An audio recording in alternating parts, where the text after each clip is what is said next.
What's going on, y'all? It's your boy Tacho here, and we are back for some more Fire Emblem Heroes. Now today we are going to go ahead and do an arena run, and unfortunately this round it's water and wind season together. Now it's pretty rare for that to happen, but anytime it does, it's pretty bad news for me because I don't have any water or wind legendary heroes ready to go.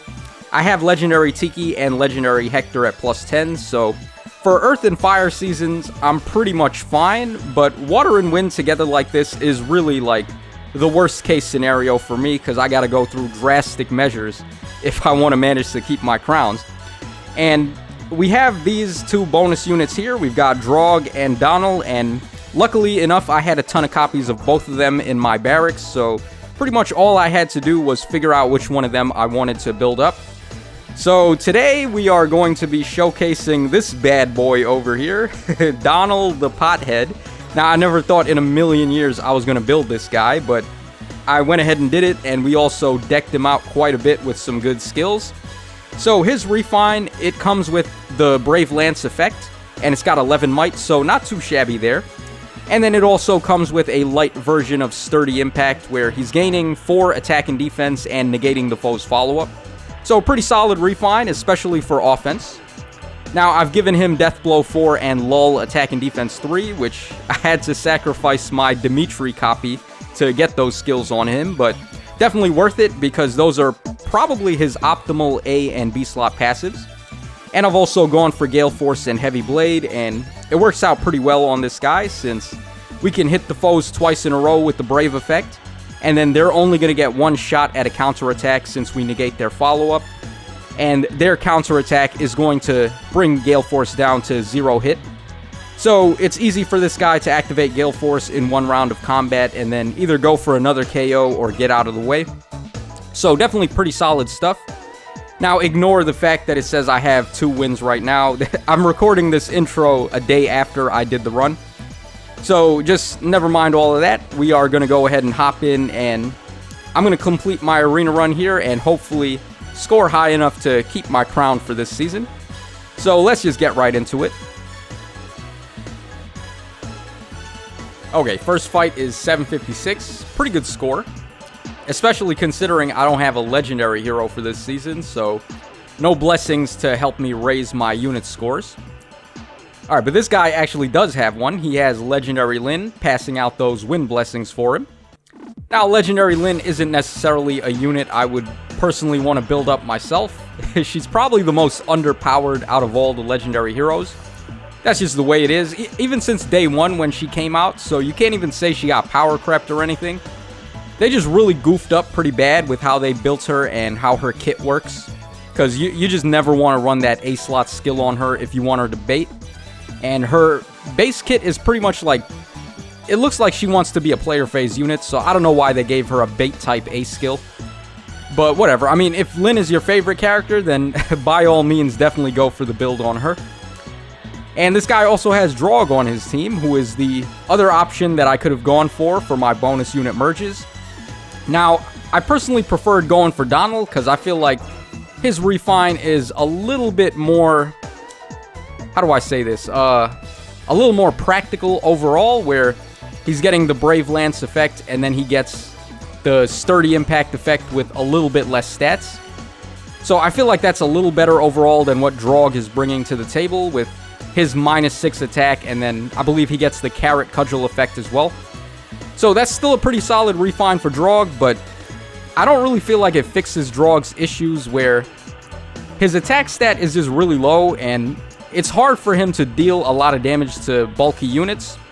So if I was the one designing Drog's refine, I think I would have gave him just the -6 attack, and instead of the Carrot Cudgel effect, I would have also given him effective against armors, which I think would have been awesome for him, especially in Arena where a lot of people are going to be running that Drog. He does help you score higher because he is an armored unit, so Arena is probably going to be the mode you're going to be using that Drog in the most.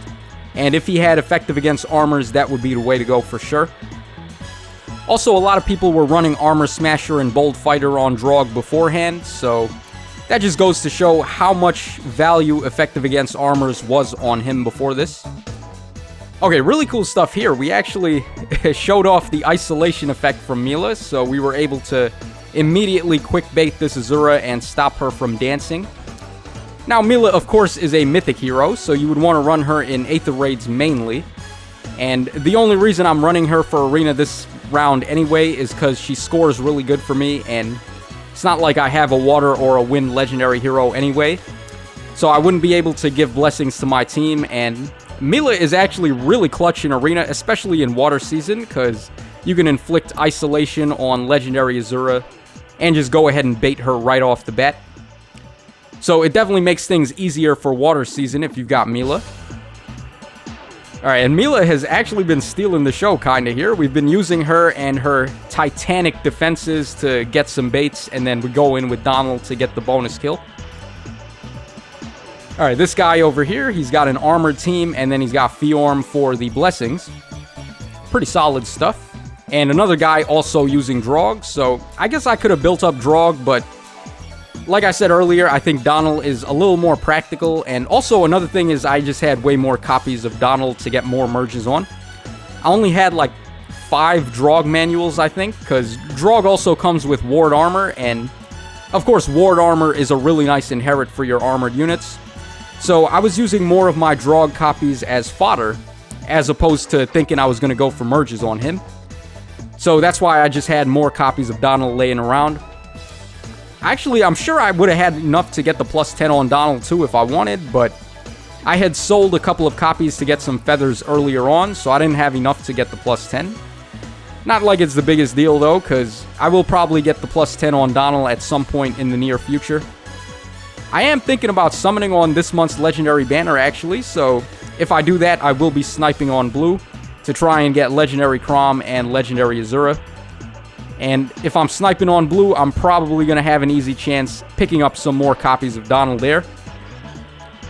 Alright, so we're just going to go ahead and finish Fiorm and get out of the way with Gale Force, and then Surtur's going to move over, get hit by Sinmara, and we can finish him off.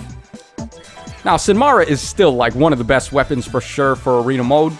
Before they did the update where you had to get all the KOs with the bonus unit, Sinmara was just straight up the best weapon for Arena, because you could run around the map, keep on popping the foes with Sinmara damage, and then easily get the bonus KOs, all of them pretty much with your bonus unit.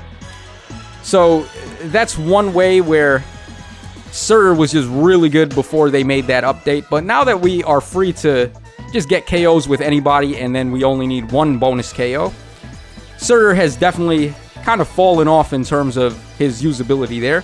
He's still really good though, for sure, and Sinmara is no joke. The only bad thing about Surtur is that his own, like, combat potential, I guess you could say, hasn't really aged as well. Alright, we're up against the dreaded duo here of Legendary Chrom and Azura, but thanks to Mila, we are able to just go nuts on them and get the finish here.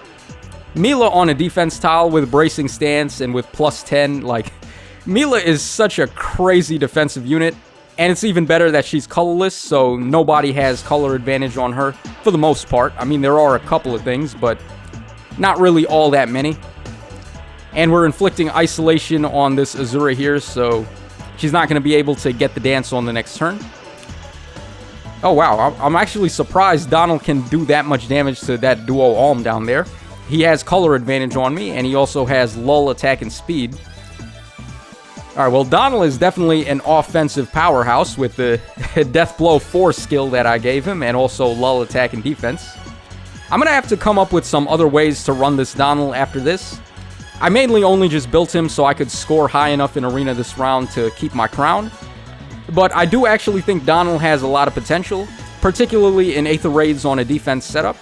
If I can figure out a nice rally trap to use him on, then I'm sure he could go ham and just get some pretty nice KOs for us. Alright, so right here we're going to finish off this Alm and move on to the next fight. We've been having a pretty easy run so far, gotta be honest, and it's pretty much thanks to Mila just being such a defensive powerhouse. Alright, so here's our final fight of the day. We are up against another Legendary Azura, and once again we can just get the cheap isolation on her and easily get the bait on the next turn. I gotta be honest, I feel like Mila is a little more useful in arena mode, actually, compared to Aether Raids. Of course, she's gonna be fantastic in Aether Raids for the isolation, and if you want, you can use Nurturing Breath and Sabotage Attack and stuff. But just being able to stop Legendary Azura right in her tracks, in arena mode in particular, is really good. Because a lot of my units are armored, and it's easy for Azura to dance on somebody and have them just snipe one of my armored units when we're not prepared. So having Mila to just throw a wrench into that Azura is really good. Okay, this guy's got Brave Alm. You don't really see him at plus 10 all that often, but he is actually a pretty cool unit, so I'm going to just give it a turn. He's got effective against dragons, so I don't want to bait him. And we popped him with Sinmara there, not like we really had to, because Donnel has color advantage and the Brave attack. But we're going to go ahead and get our bonus KO there, and then I'm going to roadblock this Brave Ike with my Mila. Now, I was hoping here that we could actually get the one-round KO bait on Leaf, but Leaf was on a defense tile, and he's just barely able to survive my Mila. So we ended up taking a lot more damage from this Leaf than I was hoping for, but we still managed to finish him off in the end. And I'm just going to give it a turn here. We're going to pop that Brave Ike with my Sinmara, and then I'm going to get the finish with Donnel.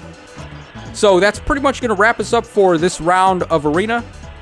Now, we had an easy time, of course, because Mila is just so awesome. And I never officially got around to doing the plus 10 Mila showcase, so today was kind of a combo showcase of both Mila and Donnel. And those two were able to carry us to the win. So my final score today is going to be 38-44, which should be high enough to keep me in tier 21 and get me that crown. So pretty awesome stuff, and I am, of course, going to probably summon on the legendary banner at the end of this month to try and pick up my first merged up water hero so I don't struggle as bad in this season. So I hope you guys enjoyed the arena run, and hope you enjoyed the showcase of my really decked out Donnel that came out of nowhere. I'm definitely going to try to figure out some other ways to use him. He's going to be awesome in Rooker Sieges, actually, because Brave attacks are really good in there. So I may have to start running him in Rooker Sieges for that. But thanks so much for watching the video, guys, and supporting the channel and doing all that great stuff like you always do. So as always, this is your boy Tacho signing out. So take care, y'all, and I'll catch you guys on the flip side.